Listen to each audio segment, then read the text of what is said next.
Hey guys, Silverlord here, back again with another action figure review, and today we will be wrapping up my looks at the Marvel Legends X-Men 97 Wave 2 figures I currently have anyways, with the X-Cutioner, a character I know next to nothing about, but spoiler alert, he's my favorite figure in the wave.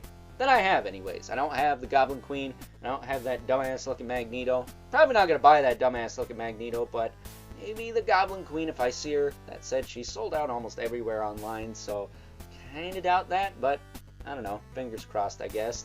That said, of course, brought to us by the fine folks over at Hasbro, and we're going to cut right to the chase and get into the meat and taters of this review. Take a look-see at all his accessories, because he does come with a plethora of them, actually. He comes with two, I want to say, Shi'ar weapons here. This spear and this kind of beaten stick.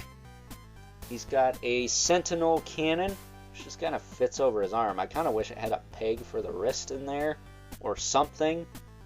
Or even if it's split in two and closed over the arm, and there was a handle in there for it to hold, that would have been nice too, but no dice. It does look to have a blast effect port though, so I guess that's a plus. Then we also get this rifle here, which I'm guessing is also Shi'ar. This piece pops out the end. I'm not sure what the significance of that is, but you can do it. That said, it does plug in on the back, kind of like this. And if you want, you can store all of the weapons on this figure. You obviously put that Sentinel cannon on the arm. You can take this staff here, put it there, and you can take this staff and put it up here, I think. Be able to go on there. It's not the best thing ever. It's a pain right in the bollocks, to be honest with you, but you can store all the weapons on this guy like a G.I. Joe Classified Series figure. You just need the darn thing to work with you, and it doesn't like to do that. There. So hopefully before we move along to some size comparisons, I'll be able to put this on his back. Probably fail miserably in the process, but there you go. That's what that looks like.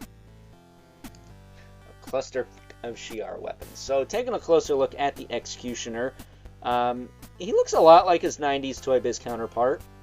I would say there are some differences, but for the most part, it works as a comic book version of this character. He's got lots of little cloth elements hanging off of him.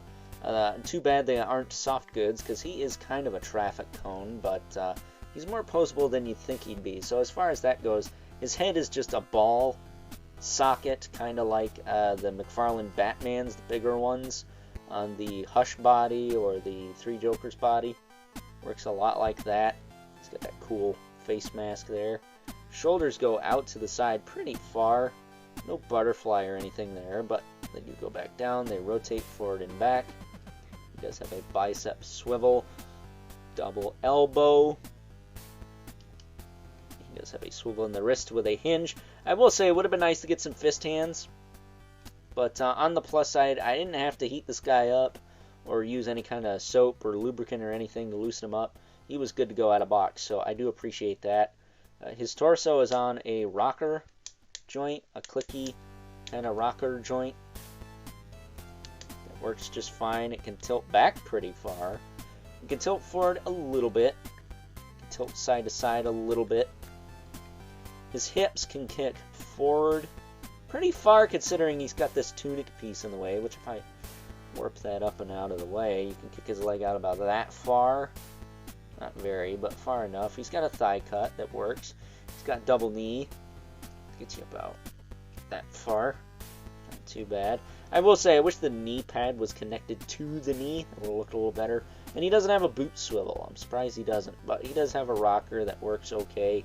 And then the hinge does work as well. And that's your lot. He's a pretty chunky figure.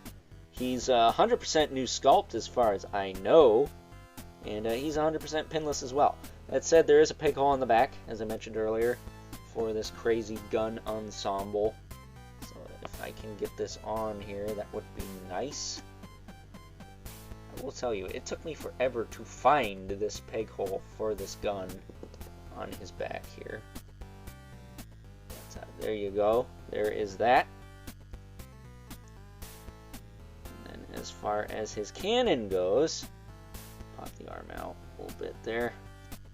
You just kind of slide it over like that. Pop it down, and you're good to go. I will say, I wish he did not have this hanging off here. It's kind of annoying to deal with, and it's kind of flaring out a bit. That said, the cannon just fell off. Hold on. You got to find a sweet spot with this cannon. I will say, it works a lot better when you pop the hand off. Alright, I think that's the sweet spot right there. There. The cannon works a lot better when you pop the hand off. So you could slide it up the arm and it gets to the bulkier part of the arm. I almost think that's the point of that cannon, but whatever. It's fine the way it is. I'll leave it as is. But I'm thinking maybe if he had a fist hand, I would have done a better job of filling that out. But to each their own, I guess. What do I know? I don't know anything about making toys. I just sit here and bitch about them on the internet. So with that being said, if I can get this fool centered here and not knock all of his stuff off his back, it's time now that we move right along and take a look at some size comparisons. First up, here is good old X-Cutioner alongside a couple of the X-Men I hope he kills in the series. I hope this guy is like full-blown badass and just doesn't give a shit and kills sons of bitches. That would be amazing, because I'm sick of these two's shit, quite frankly. Cyclops and Phoenix, we know that Cyclops is a bit of a douche and Phoenix is a bit of a bitch. They've cucked out Wolverine long enough, man. Let Logan have his day and have the X-Cutioner kick the ever-living shit out of these two. And there's your rant for the day. So moving them out of here. So the X-Cutioner is quite large next to those two. Let's bring in Mythic Legion's Brother Mandibulus. It's our first regular here. And I will say, I don't think X-Cutioner will fit aesthetically with Legions, but maybe Cosmic Legions. Maybe. And then we also have the infamous 11 Spawn. Despite his size, a little bigger than some of the other characters in this wave, Al Simmons obviously towers over everyone. So with that being said, it's time now to wrap things up. Some final thoughts.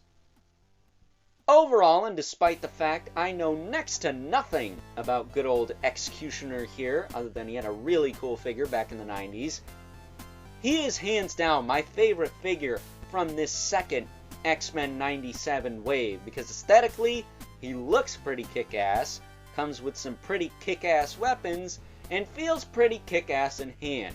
This is the only figure from this wave I didn't have to modify with a little bit of heat, or a little bit of soap, or a little bit of whatever, to enjoy him. I was able to take him out the box, or in this case, off the card, and mess around with him, pose him around, play around with him, and enjoy him as is. And that's the way it should be with any figure line, if you ask me. So with that being said, I hope you guys enjoyed this review, and until next time, I'll catch you guys later.